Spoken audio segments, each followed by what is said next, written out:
Welcome to Unmasking with Heather Diane, where we are peeling back the layers of trauma to rediscover self, and we are unmasking pain and reclaiming our peace. As I scan the schedule and try to decide where to begin, deep-rooted insecurities rise up. These insecurities were born in childhood and nurtured into beliefs that I held as truths about myself. A healing journey takes you on many different paths. As you learn about yourself and revisit your childhood, you uncover the ways you held yourself back to avoid criticism and judgment. I'm constantly amazed by how much we share in our human experience. In my support groups, I'm often blown away by the strength people have to overcome extreme trauma and see beauty in the world.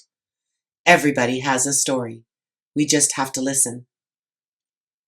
I believe we heal by sharing our truth with others.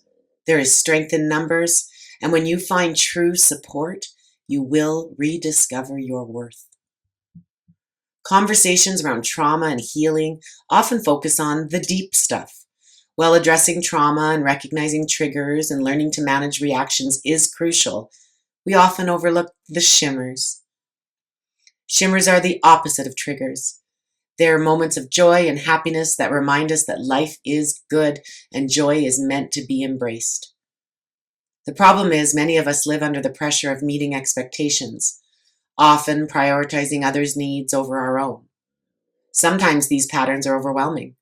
For example, extreme people-pleasing, which is doing or saying anything to gain favor and approval. Other times it might be a casual comment that strikes a nerve, prompting you to mask in self-protection. Back to the dance schedule for the upcoming season. The schedule itself is very familiar to me, as my son has been a competitive dancer for the past 12 years. He just graduated from high school and will be moving away in a few short weeks. You might wonder, why am I on the studio's website if my son isn't dancing this season? To face a fear? Check it off my bucket list? To find joy and have some fun? The correct answer is all of the above. For a few years now, I've felt a pull to take an adult beginner dance class. My insecurity and fear of failure have always kept me from hitting that register now button. I was also hesitant to join my son's dance community, as this is his world, and I wanted to honor that. But here we are. My son's time at this studio is complete, at least as a student. And if this is something I truly want, then there's no time like the present. So what's holding me back? A lifetime. 52 years of hearing from others and myself that I'm uncoordinated and not meant to dance.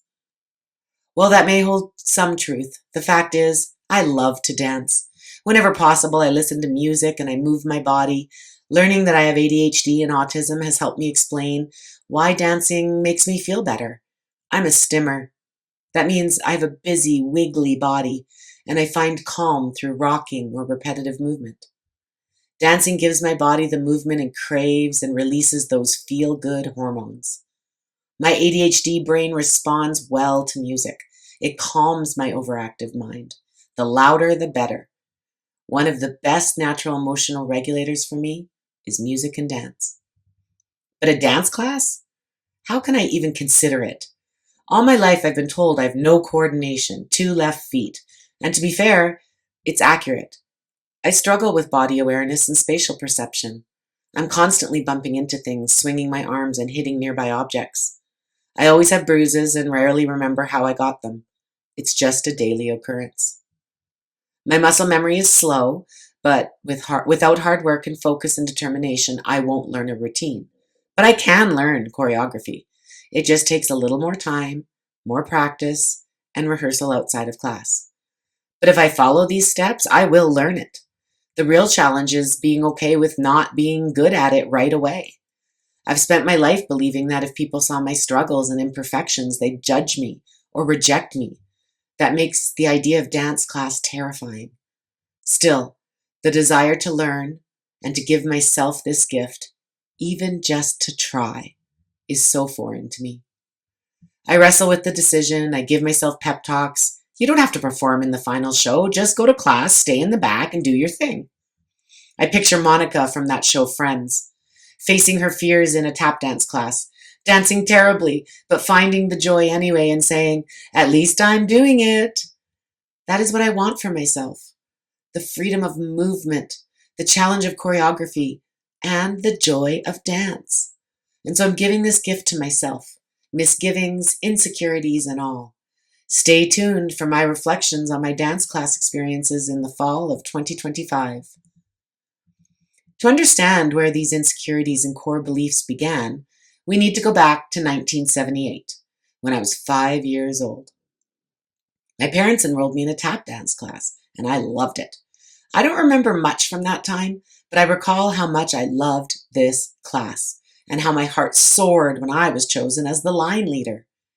Unfortunately, around the same time, my dad's career was taking off, and we were transferred to a small city in northern Alberta. This city didn't even have a dance studio yet, and the only class my mom could find for me was Highland dance, which I hated. I remember the teacher being short and curt and critical, and I didn't want to continue, and my parents didn't force me to.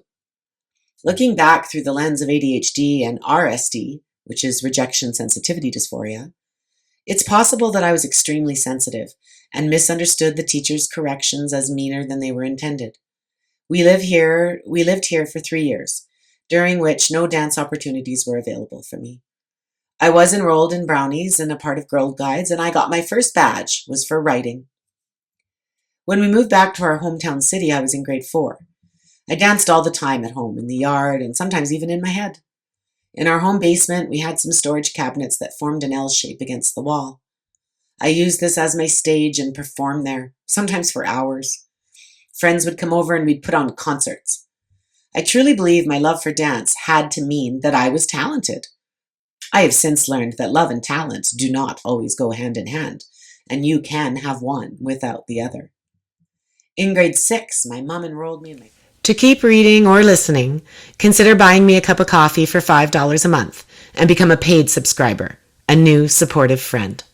Healing deserves depth, and depth takes support. Become a paid subscriber to continue unmasking with me. Access my full weekly posts with an audio option and help keep this safe, validating space alive.